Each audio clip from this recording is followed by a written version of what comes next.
Estamos a puertas de abrir un proceso constitucional, ya se están preparando las campañas, la franja, etcétera, y hay una conversación súper necesaria en ese contexto, no solo porque esté a la cabeza de un organismo que ha sido cuestionado en el tiempo, ¿verdad? Pero también bastante, comillas, abusado desde la perspectiva del uso que se le ha hecho, particularmente desde el Congreso, ¿verdad? Esto de que el Tribunal Constitucional es una cuarta cámara viene mucho también de la lógica con la que estamos legislando en este momento, pero el Tribunal Constitucional en el contexto de un diálogo constitucional, si es que efectivamente se llega a aprobar la idea de abrir un camino para tener una nueva Constitución, parece ser algo crucial. Y en ese sentido, una conversación con la presidenta del Tribunal, María Luisa Abram, es absolutamente pertinente y necesaria. María Luisa, muy bienvenida. ¿Cómo está usted? Muy buenos días. Buenos días, Connie. Buenos días a los auditores. María Luisa, usted no es de dar muchas entrevistas, así que vamos a tratar de sacarle el jugo en este rato que tenemos y partir la conversación hablando del momento de la justicia constitucional. Sería súper bueno también una breve descripción de lo que es la justicia constitucional, para que la gente tenga conceptualmente claro de qué estamos hablando, en el contexto del debate de una nueva constitución. O sea, mirar qué es, qué ha sido lo bueno, qué ha sido lo malo desde la creación del Tribunal Constitucional, que no es una creación del régimen militar, sino que es un órgano que se crea en 1970, ¿verdad? Y acaba de cumplir 50 años. También es un buen momento para hacer un balance. Bueno, el rol del Tribunal Constitucional en Chile y en todas las democracias modernas del mundo es exactamente el mismo. Significa velar por la supremacía constitucional en el sentido que tiene que haber un organismo distinto de aquellos que ejercen poderes, incluso respecto a los cuales existen conflictos de carácter independiente, que dirima esos conflictos, ya sea por el contenido de una ley, ya sea por el contenido de un decreto, de un auto acordado, o distintas otras materias. Estos tribunales constitucionales que, como te digo, existen en las principales democracias del mundo, hace 100 años fue el primero, es Austria, cumple este año 100 años, y nosotros, como tú bien has dicho, el Tribunal Constitucional ha cumplido, el 23 de enero exactamente, 50 años desde que se publicó la ley que creó el Tribunal Constitucional, cuyo mensaje fue enviado por el expresidente Eduardo Frei Montalva. Y explicaba él en su mensaje la importancia que tenía que existiera un órgano independiente. Ahí también la composición era parecida en el sentido de la nominación en base a los tres poderes del Estado, que dirimiera estos conflictos. Con el tiempo, en realidad el Tribunal Constitucional se pueden ver tres periodos en su desarrollo. El primero, entre el año 71, cuando empezó a funcionar, y el año 73, en que se emitieron 17 sentencias, todas relativas al control de constitucionalidad de leyes. Luego, entre el año 81 y el 2005, en que es el periodo de la constitución de la dictadura, la constitución del gobierno de Pinochet, en que la composición es distinta y las atribuciones son muy parecida. Realmente el cambio más importante que tuvo el Tribunal Constitucional fue el año 2005, con la constitución del expresidente Lago, en que modifica muy importantemente su composición y también sus atribuciones. Y destacar por sobremanera una atribución que le entrega, que pasa desde la Corte Suprema al Tribunal Constitucional, que es el recurso de inaplicabilidad por inconstitucionalidad, que permite a las personas acceder al Tribunal Constitucional. O sea, es por primera vez que existe democracia, jurisdicción constitucional al acceso de las partes, de las personas. Un ejemplo de eso, que yo creo que la gente probablemente lo puede tener más gráfico, la ley Emilia, ¿verdad? La ley Emilia, no solo ley Emilia, no, ley de armas, control de armas. Para darte una cifra, más del 98% de nuestros ingresos de causas son inaplicabilidades. El 0,5% solamente es controles de ley, como tú has señalado, la tercera cámara, como le llaman. Ahora, ¿eso tiene que ver con una mala calidad de nuestra legislación? Aparte de una atribución, ¿verdad?, que está al alcance de las personas. Pero, ¿cuánto hay de la calidad de la legislación, del trabajo de nuestros legisladores en la tremenda cantidad o la alta tasa de inaplicabilidad en la que termina el TC, viendo el TC? Mira, las inaplicabilidades, en realidad tenemos inaplicabilidades masivas, que hoy día de las inaplicabilidades del, como te digo, 98% de las inaplicabilidades, casi el 70% corresponde a ley de armas. Obviamente la ley de armas tiene un problema.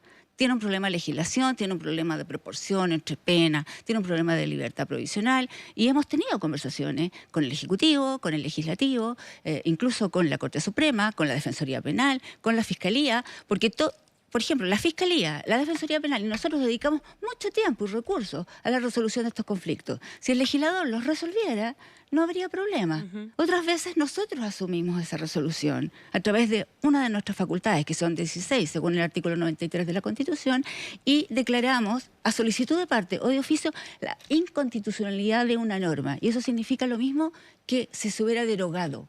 Recientemente, el año pasado, y hacía muchos años que no se hacía, declaramos la inconstitucionalidad de una norma en beneficio de las personas, exactamente en beneficio de las personas, porque había habido muchos requerimientos de inaplicabilidad sobre una norma y el tribunal tenía el quórum necesario para declarar, que es muy alto, es 8 votos de 10 para declarar la inconstitucionalidad. Fue 9-1 y se declaró la inconstitucionalidad de una norma que impedía que los optómetras recetaran anteojos en una óptica. Sí. Ahora, yo insisto en la pregunta de la calidad de la legislación, porque de repente da la sensación, ¿verdad?, de que al TC los parlamentarios terminan recurriendo más que por dudas técnicas, ¿verdad?, o por dudas respecto de la aplicabilidad, o porque vaya a generarse alguna controversia después, por razones meramente ideológicas, en definitiva. O sea, no me gusta un proyecto, voy a ir al TC para que lo declare inconstitucional y poder votarlo con B larga, en definitiva. Entonces, no faltan instancias eventualmente, ya que estamos reconversando la estructura, o la vamos eventualmente a reconversar, ¿no sería bueno pensar en instancias distintas de trabajo que permitan tecnificar un poquitito más la labor legislativa de manera de, a la larga, también descomprimir el trabajo de un tribunal constitucional y mejorar la calidad de las leyes? Bueno, yo creo que las leyes, en realidad, la mayoría de ellas, que son muchas, y yo creo que el trabajo legislativo es muy intenso, hay una falta de comprensión sobre eso, pueden tener algunas miradas distintas y pueden tener errores, sobre todo si son legislaciones muy rápidas. Eso pasa en todas las actividades del mundo.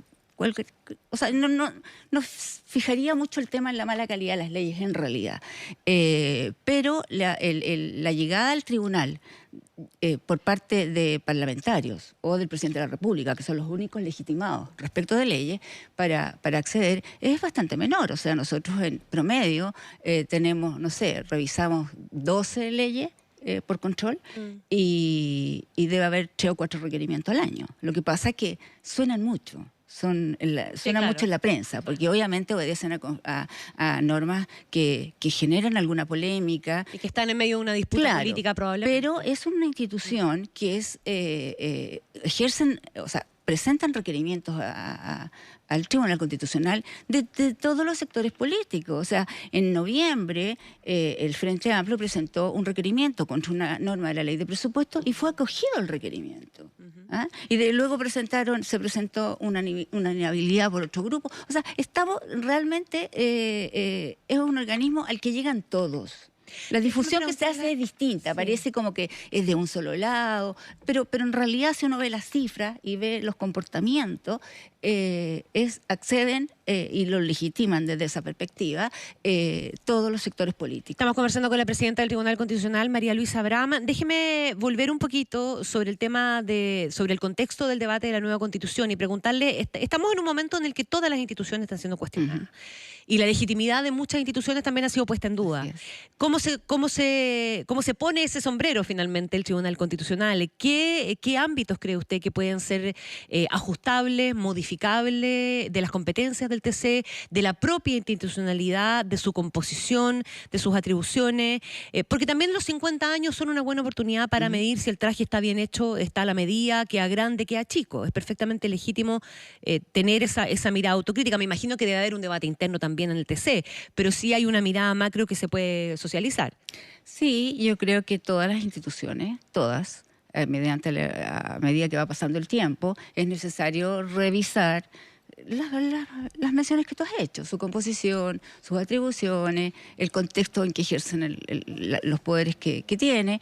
Y yo creo que el Tribunal Constitucional no está ajeno a eso, tampoco está ajeno a esta crisis de legitimidad de las instituciones. Yo creo que afecta a todas las instituciones, definitivamente. Y el tribunal está en el ojo, obviamente, porque no solamente a propósito de este momento político, sino que ya desde antes y en todos los programas de gobierno de las últimas elecciones presidenciales, ha estado presente la reforma del Tribunal Constitucional. Sí, claro. Por lo tanto, hay un movimiento no solo académico, político, social, respecto al cual pide reformas al Tribunal Constitucional. Y es legítimo pedirla y es legítimo hacerla. Lo que hay que hacerla es por los cauces institucionales, tal como se hizo con la reforma al capítulo 15, que reforma la forma de hacer las reformas a la Constitución. Se hizo por el canal que corresponde, que es la Constitución. Y yo creo que las menciones que tú has hecho en relación a la forma de designación, algunas atribuciones, que quizás algunas no, y quizás podrían agregarse otras, a la forma de designación de sus integrantes, a la forma en que toman sus acuerdos. Hay muchas modificaciones que pueden hacerse, y también en esta conversación con el Congreso hay propuestas que han salido que, por ejemplo, antes de que nosotros declaráramos una inaplicabilidad de un proyecto de ley, o sea, que emana recién del Congreso, haya un periodo en que uno presente la inconstitucionalidad, si es que así se vota por el tribunal, porque muchas veces no se acoge, y el Congreso tenga un tiempo para corregir eso, si así lo estima. ¿Me entiendes? O sea, hay muchas fórmulas que permiten conversar a las instituciones. Y eso es normal que suceda. Es normal que las instituciones públicas, políticas, conversen entre ellas. De hecho, ustedes han firmado protocolos, ¿verdad? Como de trabajo interinstitucional con la Corte Suprema. Estas conversaciones, estos diálogos con el Congreso también me imagino, se insertan en lo mismo. ¿Son útiles esos acuerdos para soluciones más rápidas? Finalmente, ¿cuál es el propósito detrás de esos acuerdos? Bueno, en realidad... Perdonen que hable de mí, pero yo asumí la presidencia del tribunal a fines de agosto, y dentro de los tres ejes respecto a los cuales se supone yo fui elegida, uno tenía que ver con el vincular al Tribunal Constitucional con el resto de las instituciones públicas. Y de hecho yo le he dedicado parte de mi tiempo a recuperar relaciones con la Corte Suprema, o sea, el Poder Judicial en general, con el Poder Legislativo, con el Poder Ejecutivo, con la Defensoría Penal, con la Fiscalía, o sea, institucionalizar desde una perspectiva pública las relaciones del tribunal. Es necesario que los poderes públicos conversen entre sí. Nosotros hemos tenido algunos roces con la Corte Suprema, lo que además es normal en todos los países en que existan tribunales constitucionales separados de la Corte Suprema. En muchos países funcionan como parte de... Sí, claro. Pero de los 156 países en que existen tribunales constitucionales, existen este tipo de instituciones, 100 más o menos corresponden a tribunales constitucionales separados.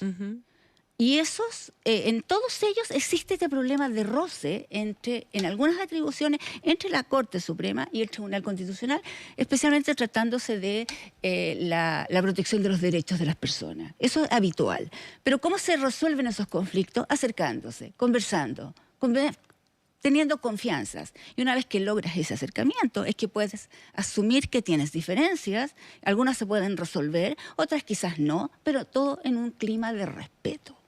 Eso es lo que hemos buscado. María Luisa, uno a ratos ha visto, ¿verdad?, entre la acción del Tribunal Constitucional, la Corte Suprema, la Contraloría, ¿verdad?, una suerte como de guerra de titanes aquí, de marcar su propia cancha, de legitimarse en su actuar, en algunos casos con un sesgo por la cosa comunicacional bastante evidente también, ¿verdad?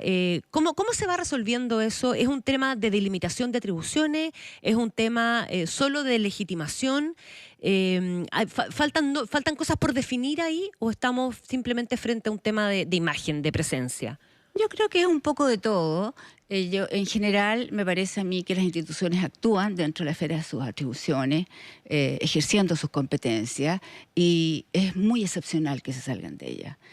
que haya o no autoridades más o menos mediáticas ya es un asunto que yo no voy a calificar, no me corresponde, y además hay momentos y momentos. A mí me parece en que uno debe salir a la prensa como autoridad, otras veces no debe hacerlo, o a los medios de comunicación en general, pero roce de atribuciones me parece que son insignificantes. Lo que pasa es que respecto de ella se produce un efecto comunicacional importante, porque así son los medios, y así se comportan, y es un dato, uno no puede cambiar eso. Pero ese roce o ese conflicto que haya de poderes no es tal. No existe un conflicto de poderes ni con la Contraloría, nada. La Contraloría, o sea, este año hemos examinado en enero 5 proyectos de ley, y todos han sido examinados, nuestras sentencias por la Contraloría, y todas han sido bien recibidas, se ha tomado razón, se devuelven al Ejecutivo para su promulgación. O sea,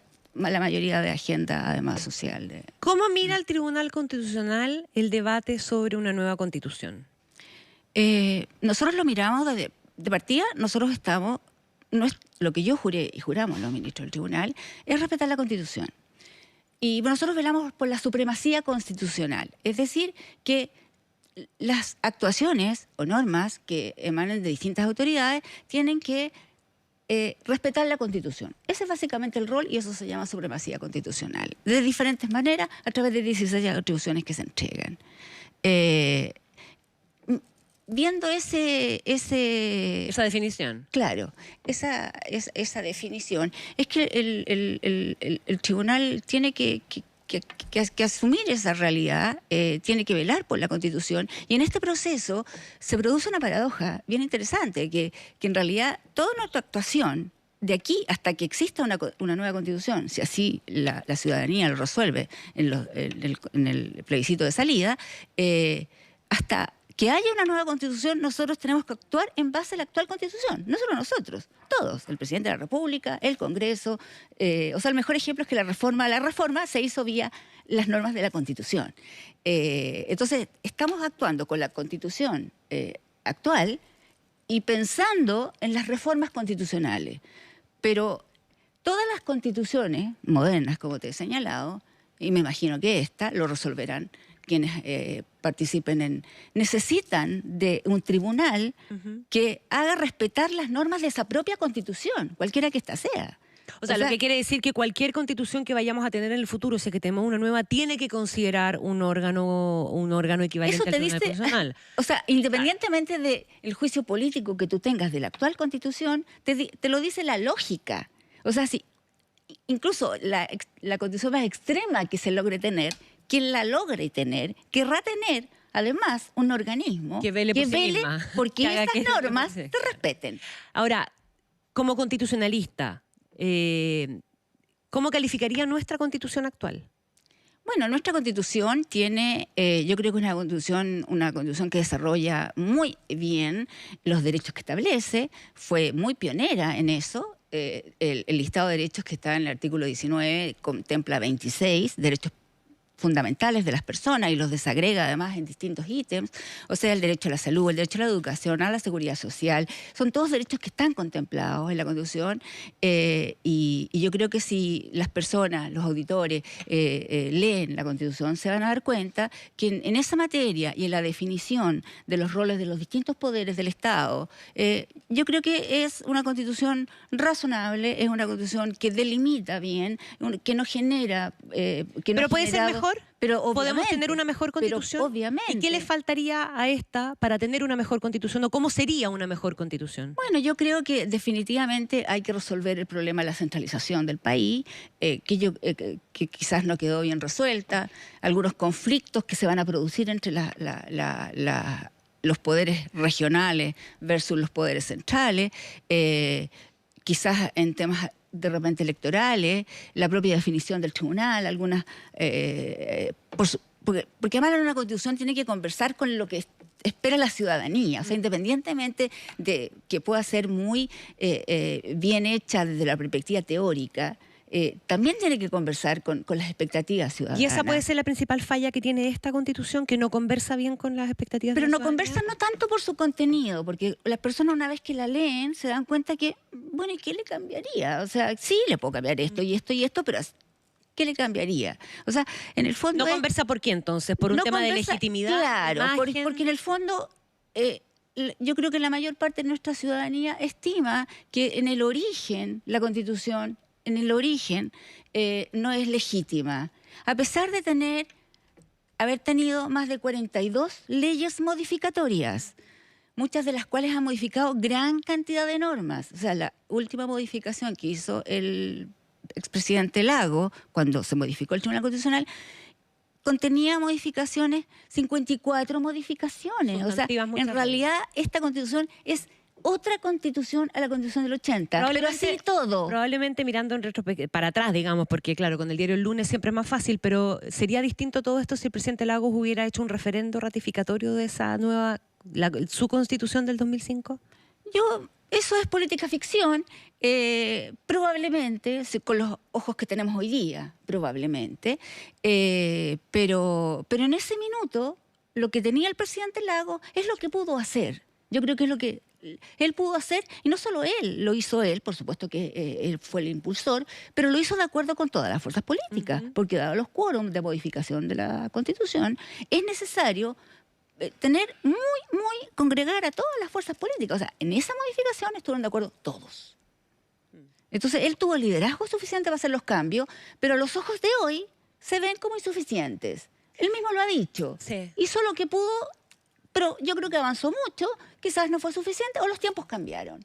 Entonces hay que hacerse cargo de eso. Creo que todos tenemos que hacernos cargo. María Luisa Abraham, ¿tiene preocupaciones respecto del proceso constituyente si es que efectivamente se abre con un plebiscito que apruebe la nueva Constitución? ¿Cuáles serían las preocupaciones fundamentales de la presidenta del Tribunal Constitucional respecto de esa conversación?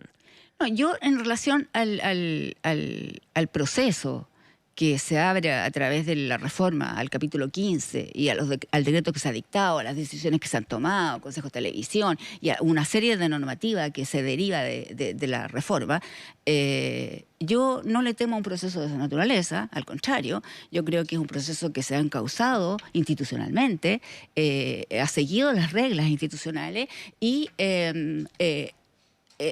aparentemente está bien reglado, puede ser que de repente se descubran algunas omisiones o no. Hay un plebiscito, el tiempo es corto para redactar una Constitución, 9 meses en una hipótesis, 12 meses en otra. Es un trabajo arduo, pero se puede lograr desde una perspectiva teórica de texto, de lectura de la norma. Aparece un proceso bien desarrollado. Yo creo que el grupo que trabajó en elaborar lo hizo en muy poco tiempo, lo hizo bien, y están señalados los procesos. Y después tenemos que esperar cuál es el resultado de ambos plebiscitos. Y después habrá o no una nueva Constitución, lo dirá la ciudadanía de este país. Y para eso existe una democracia. En el resultado probable, yo me imagino que debe haber alguna aprensión y que tiene que ver probablemente con las expectativas de la gente también y el desconocimiento que hay respecto del texto de la Constitución o de las constituciones y de las atribuciones que finalmente o de el impacto que puede tener una Constitución en la política pública, en las políticas sociales, etcétera, etcétera. Esas aprensiones, ¿las comparte en el fondo? Esto de que la gente espera que todos los derechos sociales queden resueltos a través de la Constitución, por ejemplo, o que eventualmente haya quienes quieran fijar las tasas de interés a través de la Constitución, y eso termina transformando el tema en un tema altamente judicializable, como ha pasado en otros países del mundo. Me imagino que hay cosas de ciertas experiencias de procesos constituyentes que ustedes ven que no han resultado y que sería bueno remarcarlas para tenerlas presentes en este proceso y que son parte de las preocupaciones. Sí, yo creo que hay un problema de sobreexpectativas en que es la Constitución política el instrumento que va a resolver los problemas de las personas. Eso no es así. Es el instrumento fundamental que determina derechos, por supuesto, pero la bajada de todos ellos no es mediante la Constitución, es mediante ley. Por lo tanto, la preocupación es que los derechos estén incluidos, pero no se regula el derecho propiamente tal. Todo eso se va entregando a la ley. O sea, las constituciones en general son más bien reducidas, no son no son con 500 artículos, ¿no? Son con un 20% de eso, regulan normas fundamentales y le va entregando la regulación a las leyes, a reglamentos, a normas de menor rango. Por lo tanto, puede haber una creación de sobreexpectativas, de que la gente, y se ve en cualquier entrevista de radio o de televisión, que la gente cree que le va a resolver los problemas cotidianos. Eso se resuelve con la agenda social que hoy día, si insuficiente o no, como se le califica, está tratando de asumir. Eso se resuelve de otras maneras, se resuelve por un alcalde. Entonces, hay un problema de que se pueden generar sobreexpectativas, de que la Constitución vaya más allá de lo que es capaz de hacer. ¿Ah? Los textos constitucionales no son para resolver problemas específicos y concretos de las personas. O sea, no tiene que ver con la atención en un hospital. Sí tiene que ver con el derecho a la salud, pero no cómo atiende un hospital y si tiene o no lista de espera. ¿Hasta dónde una Constitución debe garantizar derechos, entonces? Visto desde otro foco en el mismo ámbito, en el fondo. ¿Hasta dónde una Constitución debe ser garante de los derechos? Bueno, yo creo que la Constitución, primero que nada, yo, desde mi perspectiva, reconoce derechos, asegura derechos que las personas tenemos antes de la Constitución. Claro, pero alguien define cuáles son esos derechos que tenemos. Por supuesto. En ese proceso de definición. En ese proceso de definición pueden derechos que no estén incorporados hoy día, que se incorporen, o algunos que están incorporados se desarrollan de manera más amplia, que abarquen más temas. Me refiero, por ejemplo, al derecho de vivir en un medio ambiente libre de contaminación. Es un poquito restrictivo, quizás dado los tiempos podría ser un poco más amplio, o incorporar nuevos derechos. ¿Cuáles incorporaría? Por ejemplo, un derecho a vivir dignamente, el tema de la vivienda. No sé si específicamente la vivienda propia o no, pero el tema del lugar donde acoge el hogar, independientemente cuál sea. Ese quizás es un derecho que uno podría ver y entregar a las leyes la regulación de ese derecho como se hace en todo. El derecho de educación se regula por leyes y la gratuidad se entrega por una ley, no por la Constitución. ¿Me entiendes? Entonces, sí, puede haber otros derechos, por supuesto que puede haber otros, y me parece que es razonable que una Constitución, o sea, de sus dos principales composiciones de normas tienen que ver con la delimitación de poderes y el derecho de las personas.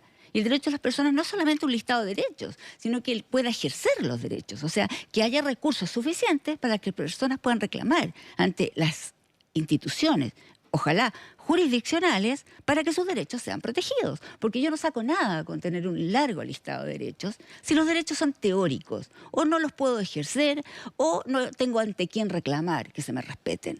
Entonces, va también con un componente de cómo hago que a las personas se les respeten los derechos. Todos los derechos de todas las personas. Y mi derecho topa con tu derecho. O sea, yo no tengo más derechos que tú. Todas las personas tienen derechos, pero tienen límites, no son absolutos. El minimalismo versus el maximalismo en este caso. Claro. ¿Verdad? Y las constituciones en el mundo tienden a ser más minimalistas que maximalistas. Así es, las constituciones modernas son más escuetas y menos modificadas, mientras más estables son. O sea, pensemos en, no sé, la Constitución de Estados Unidos. En Latinoamérica se produce un proceso de reforma más permanente, pero si uno va a los contenidos, se mantienen gran parte de los contenidos en nuestra propia historia constitucional, en la mayoría de las constituciones. O sea, esto de partir de una hoja en blanco es una cuestión más bien retórica en el fondo, ¿verdad? Sí, ¿O simbólica? Es simbólica. Me parece a mí simbólica, pero obviamente va a haber un Congreso, va a haber un presidente, va a haber un montón de instituciones que existen hoy día, que nuestra historia constitucional los ha contemplado siempre, y que probablemente se van a repetir la mayoría de ellos, con matices, con algunos cambios, quizás un régimen con menos autoridad por parte del presidente de la República, quizás con menos autoridad, facultades legislativas, matices. Pero en general yo creo que, no sé, es una opinión personal, de hoja en blanco se resolverá por los propios constituyentes, pero es imposible que un país se pueda abstraer de lo que ha sido su Carta Fundamental durante sus 200 años como país independiente. Entonces, es imposible. O sea, tiene que vivir, la Constitución tiene que convivir con el mundo real, y el mundo real está hecho por las normas también está hecho, un componente importante es por las normas que lo han regulado durante muchos años. María Luisa Abram, presidenta del Tribunal Constitucional, muchas gracias por haber venido a conversar con nosotros. Gracias a usted, Que esté muy Connie. bien.